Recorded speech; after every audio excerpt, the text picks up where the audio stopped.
সেটা হচ্ছে আমি সুন্দর করে সাইজে পরিপাটি হয়ে থাকবো, আমার হাজবেন্ড ঘরে আসলে আমার স্বামীর সাথে ভালো ব্যবহার করবো, তাকে অনেক ভালোবাসা দিব, ইনফ্যাক্ট সে আমার হয়ে থাকবো। সুন্দর যুক্তি। আপনার মতে সংসার ভেঙে যায় এর জন্য দায়ী কারা থাকে বেশি, স্ত্রী না স্বামীরা? এটা দুজনের পক্ষেই থাকে কম বেশি, স্বামীর দোষ আছে, বউর দোষ আছে, এক হাতে কখনো তালি বাজে না। সংসারে ধৈর্য বেশি থাকা দরকার কার, স্বামীর না স্ত্রীর? সংসারে ধৈর্য বেশি থাকা স্ত্রীর থাকা উচিত। আপনার স্বামী যদি আপনাকে রেখে পরকীয়ায় লিপ্ত হয় তাহলে তাকে কিভাবে ফিরিয়ে আনবেন?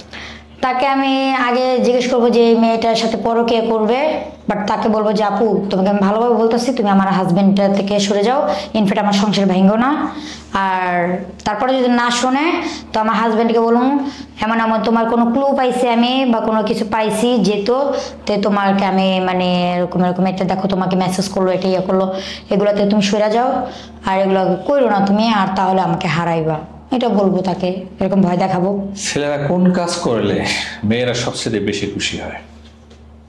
কারা? ছেলেরা কি কাজ করলে মেয়েরা সবচেয়ে বেশি খুশি হয়? বেশি খুশি হয় যেহেতু মানে ছেলেদের।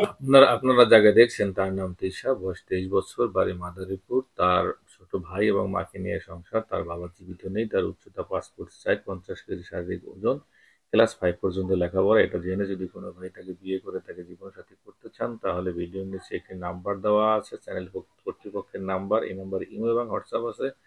এখানে স্ক্রিনশট দিয়ে ছবি তুলে ভয়েস করে জানিয়ে রাখুন আপনি কি বলতে চান। আমি যখন ভয়েস শুনবো সময় করে তখন আপনাকে সব তথ্য দিয়ে সহযোগিতা করবো ইনশাল্লাহ। কাজে থেকে আসবো, আসলে তাদেরকে একটু শরীরটা মাসাজ করে দেবো, মাথা মধ্যে টিপে দেবো, তারপরে তারা নিয়ে একটু গল্প টল্প করবো, সে যেটা খেতে ভালোবাসে সেটা আমি রান্না করে খাওয়াবো। দর্শক, মেয়েটার আসলে বুদ্ধি আছে, খুব সুন্দর করে প্রশ্নের উত্তর দেয় এবং প্রত্যেকটা কথাই সংসার করা মেয়েদের মতোই।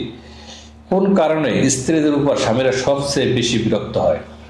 কোন কারণে বিরক্ত হয়? যেহেতু মানে ঘর মর গুছালো না, তারপর একটা কথা বললো, মানে ছেলেটা করে নাই গা কিন্তু মেয়েটা একটা ভুল কইলো যে না তুমি এটা করছো, তারপরে এভাবে চেতা জায়গা অনেক সন্তুষ্ট হয় বোর উপরে।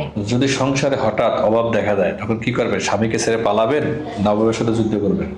না, আমার কথা হলো যে যদি আমার সংসারে অভাব আসে তাহলে আল্লাহ পাক যদি অভাব দিয়ে দেয় আমার সংসারের ভিতরে তাহলে তো এটা কিছু করার নাই, সেটা আমার বুঝতে হইব, আমার স্বামীকে কিভাবে হেল্প করতে হইব এটা আমার দেখতে হইব।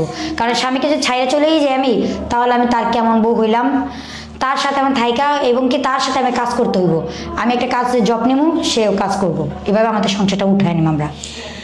আপনার কথা শুনে আমি অনেক ভালো লাগলো, কারণ অনেক মেয়েরা এগুলো আসলে বুঝেই না যে আসলে কখন কি করা উচিত। যারা এগুলো বুঝে তারাই সংসারী হয়, তারাই সংসার জীবনে সুখী হয়।